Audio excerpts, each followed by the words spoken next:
Good morning, students.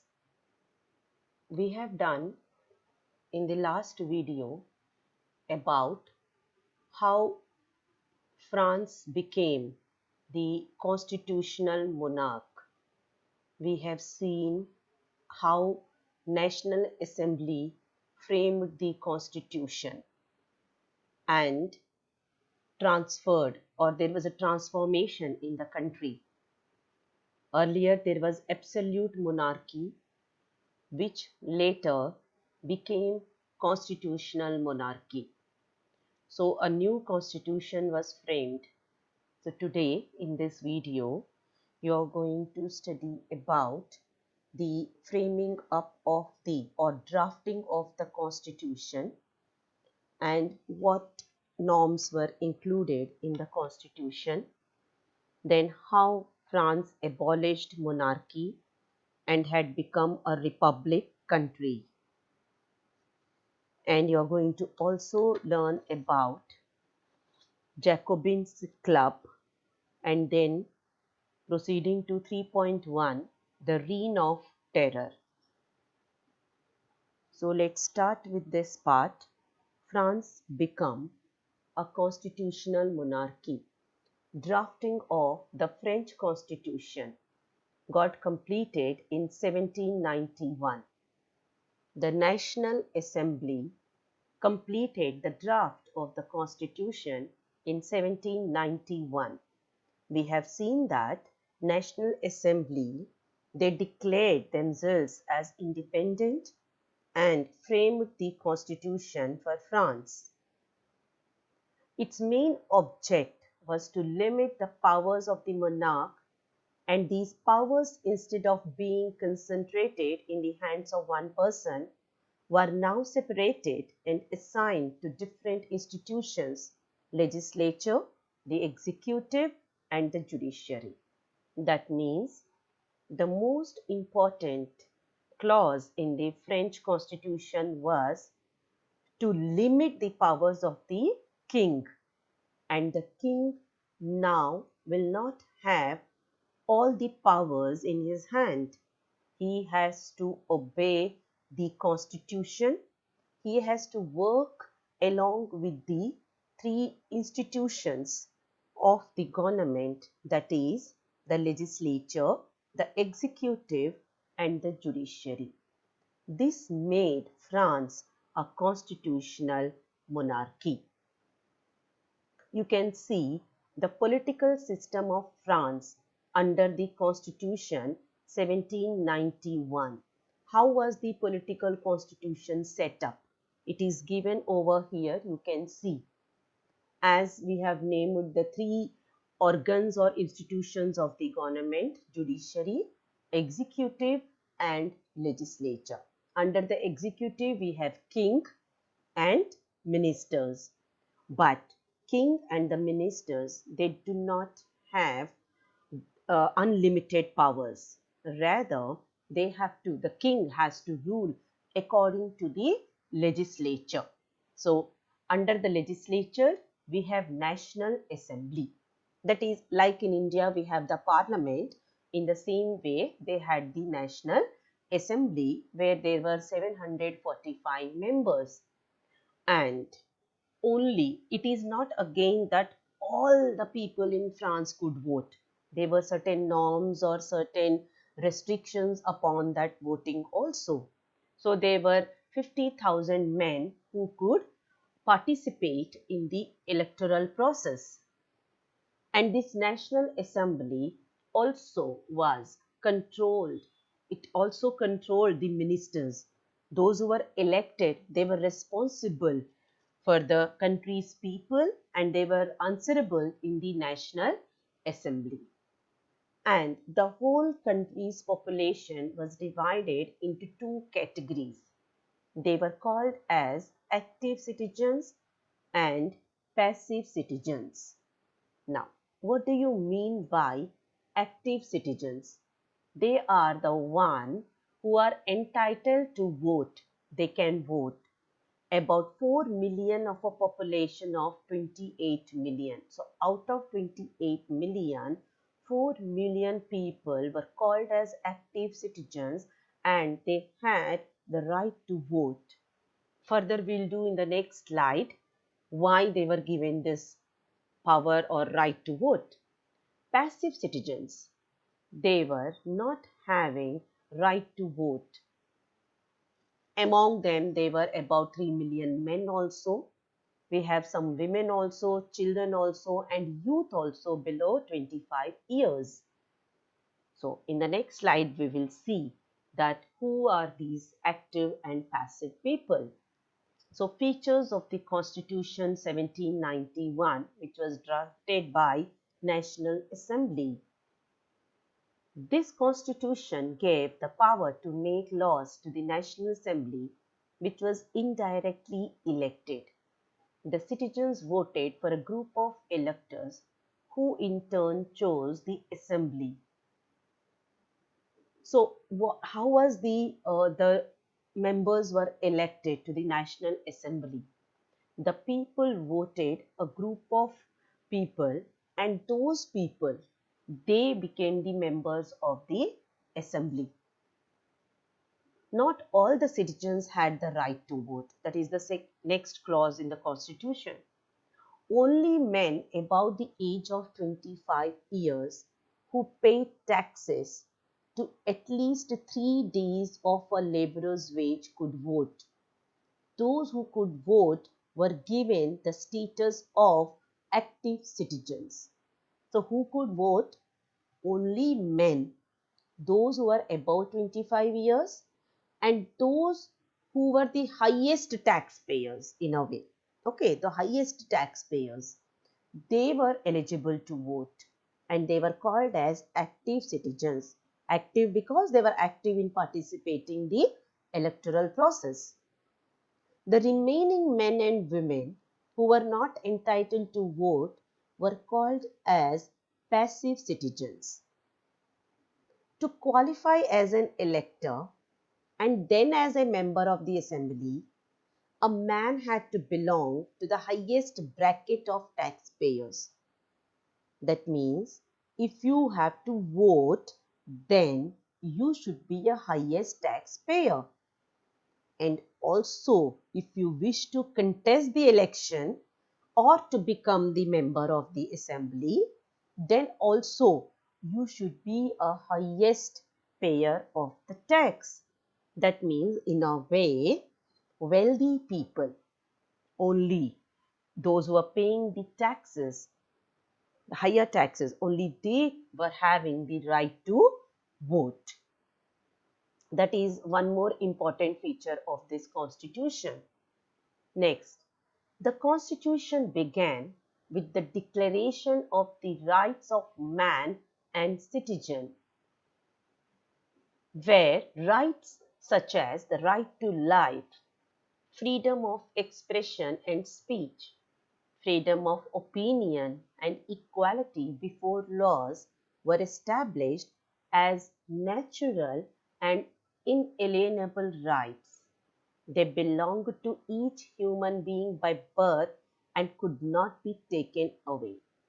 This constitution began with the Declaration of Rights of Man and Citizen. That means, in easy terms, if I have to say, children, you might be knowing in Indian Constitution we have a preamble.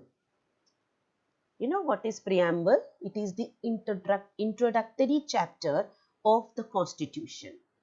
Same way, we have this Declaration of the Rights of Man and Citizens in the Constitution of France. And under this, certain rights were mentioned which were very, very important. They were right to life, which is definitely everybody has right to live who is born on the earth's surface.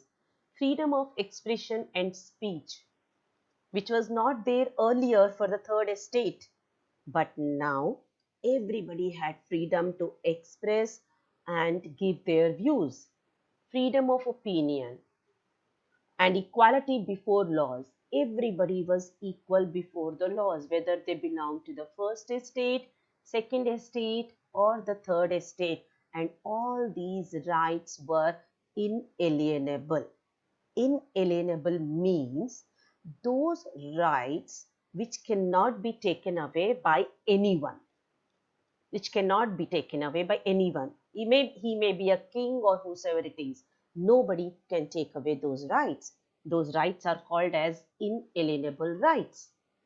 And it was the duty of the state or the government to protect each citizen's natural rights. Natural rights means the rights which come by birth, that cannot be taken away by anyone, and it is the duty of the government to protect these rights of the citizens. And children, in your book and on the slide also you can see a picture of the Declaration of the Rights of Man and Citizens, which is shown there. You can see. Okay. Further meaning of these, there are some pictures in your book which we will do later when I will do the revision, because those pictures will be there in the NCERT book. So when I'll do the revision or when I'll do the pictures part, I'll explain those pictures also. We have a complete 2 pages of pictures in your book which you can see. Now we come to the next part, that is part 3. Part 3 is France abolishes monarchy and becomes a republic. Earlier we have studied that France has become constitutional monarch. Now what you will study in this part is that it is not even constitutional monarch. Now completely it has abolished the monarchy system and it has become a republic. What does the word republic mean? You know, republic means the supreme power is held by people. In other words, the head of the country is elected by the people or the members of the assembly. That is the meaning of republic. So no more there will be king.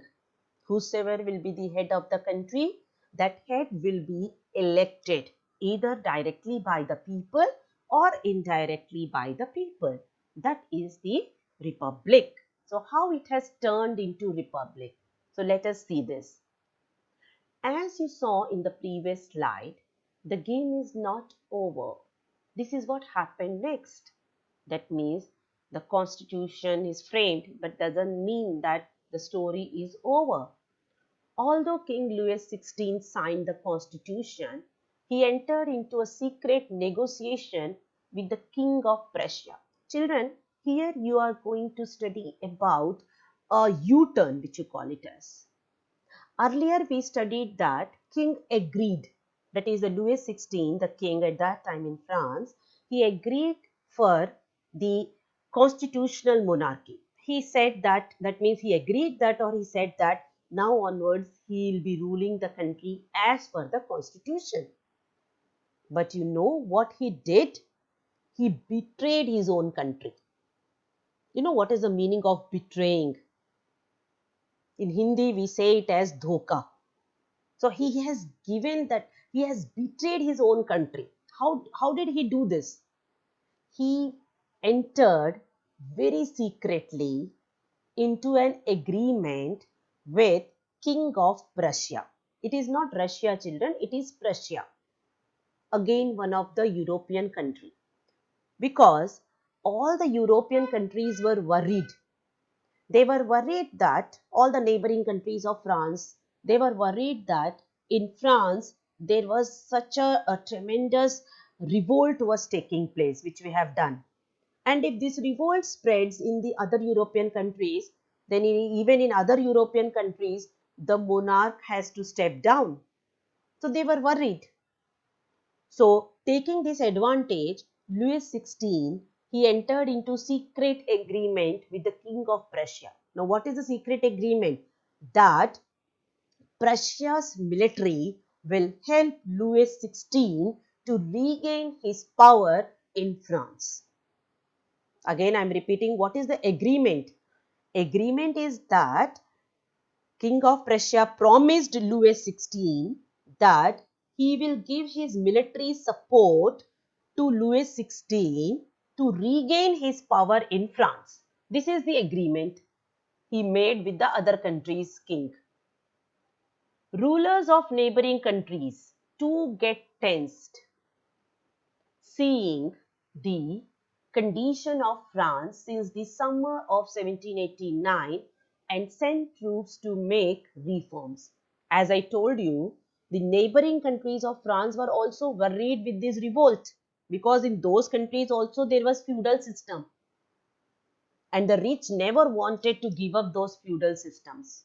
So that is why many, not only King of Prussia, many other countries, many neighboring countries' troops, military troops, also helped Louis XVI to regain the power.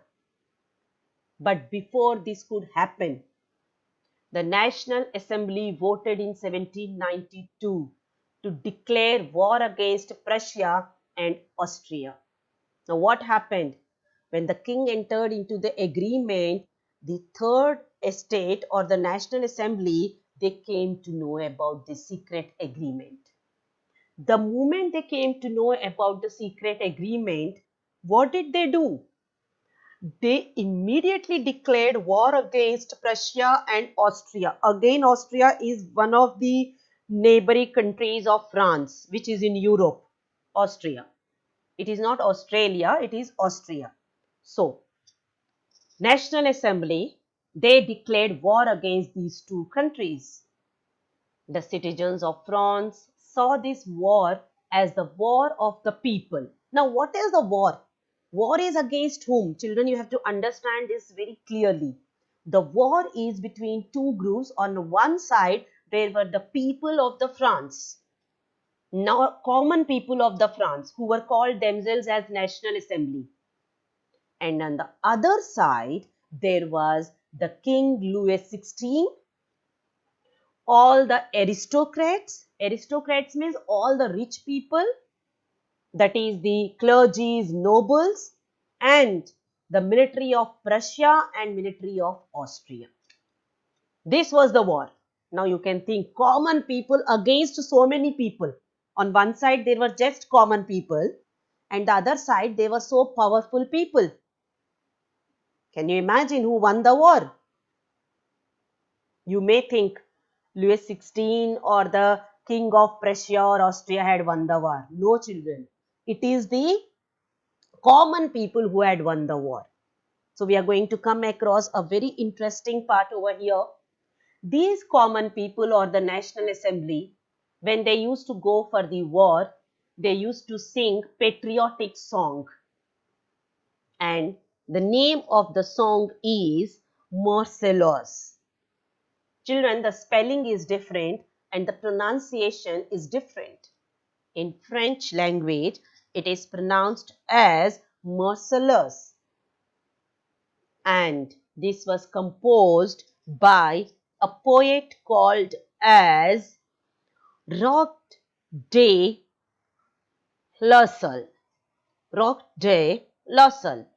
So he had composed this poem, and children, you will wonder later on this Marseillaise has become the national anthem of France.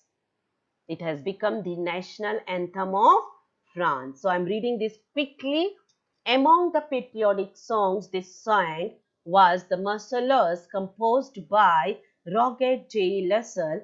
It was sung for the first time by volunteers from Marseilles and they marched. Marseilles is the name of a place also. And they marched into Paris and so it got its name. How did it got its name, Marseilles? Because it is the name of the place from their march or their revolt or their war started.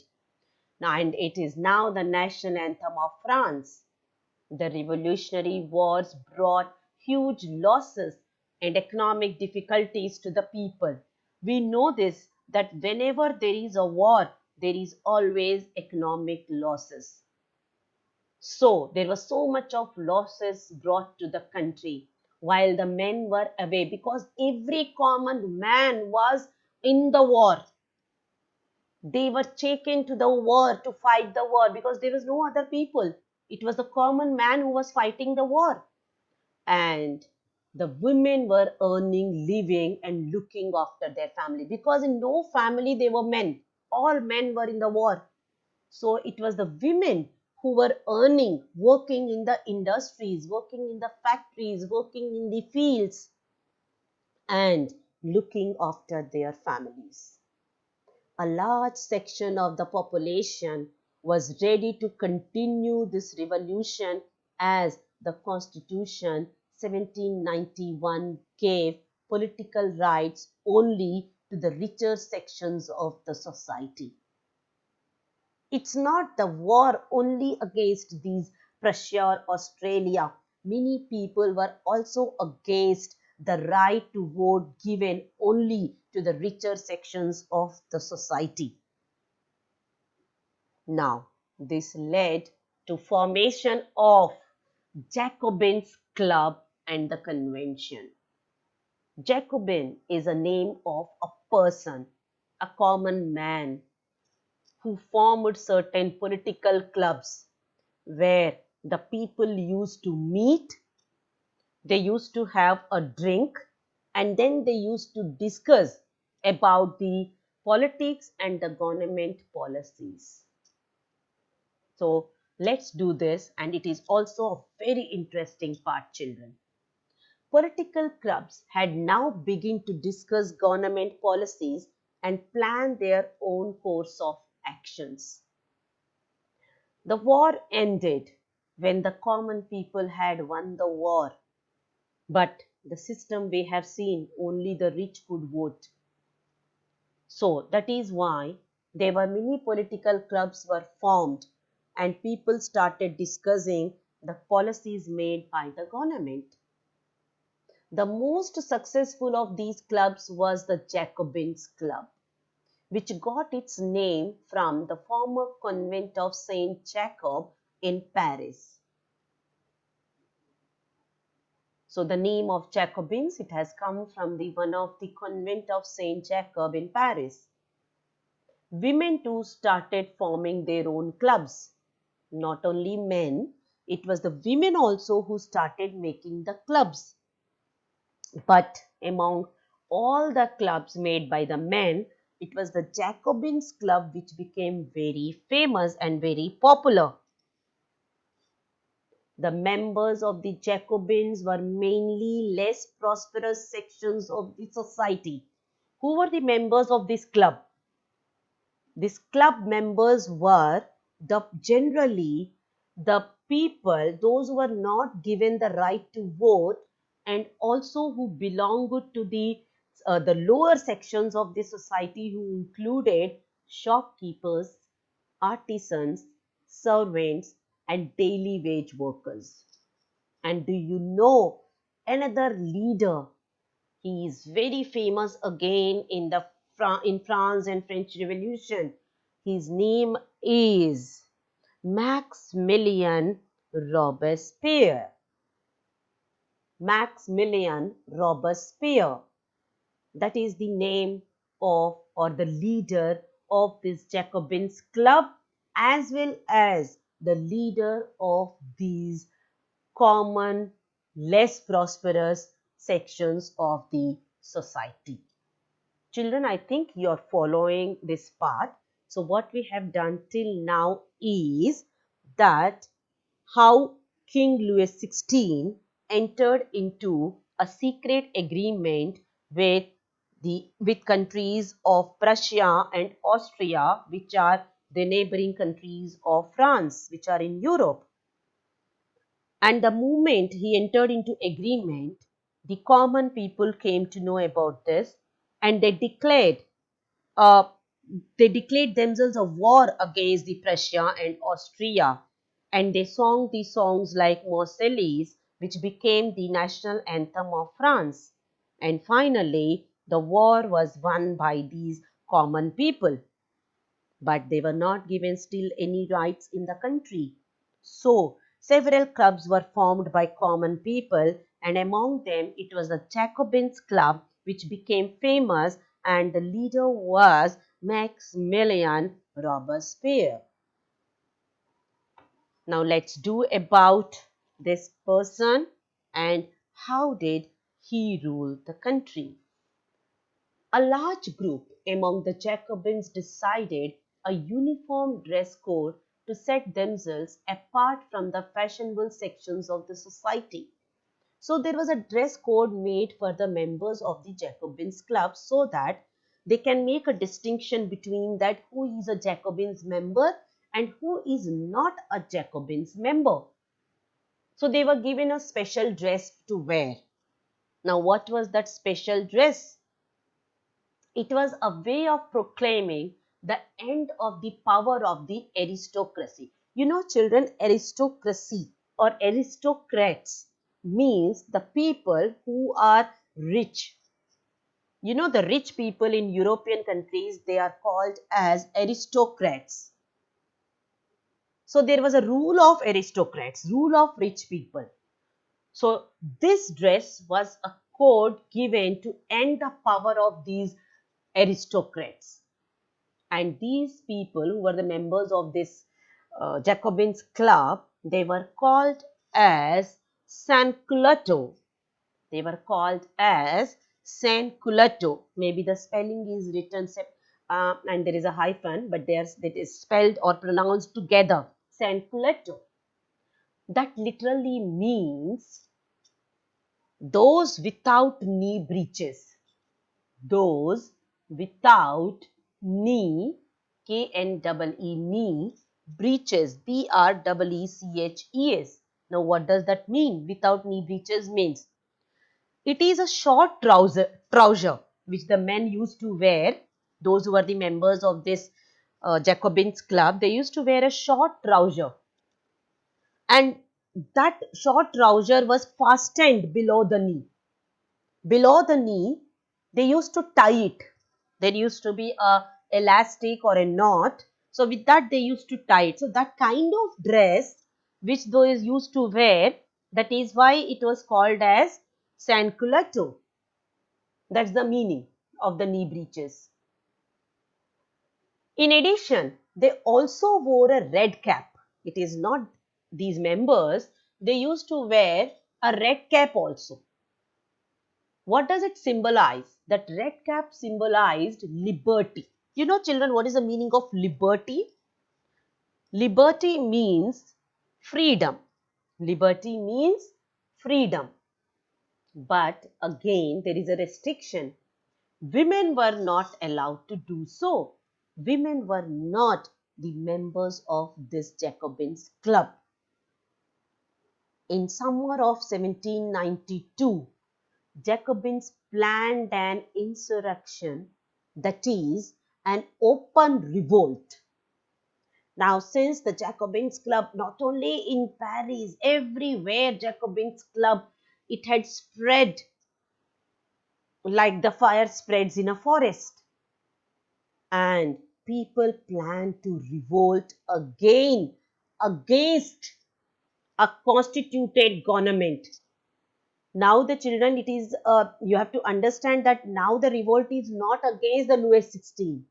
Now the revolt is against the existing constitutional government which you have done just now, against the National Assembly, against the constitutional government which had a large number of Parisians who were angered by the short supplies and high prices of food.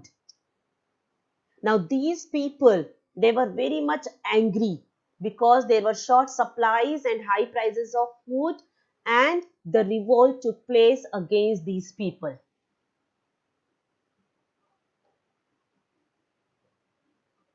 So on the morning of August 10th, they stormed the palace of Tuileries, massacred the king's guards and held the king himself and held the king hostage for several hours.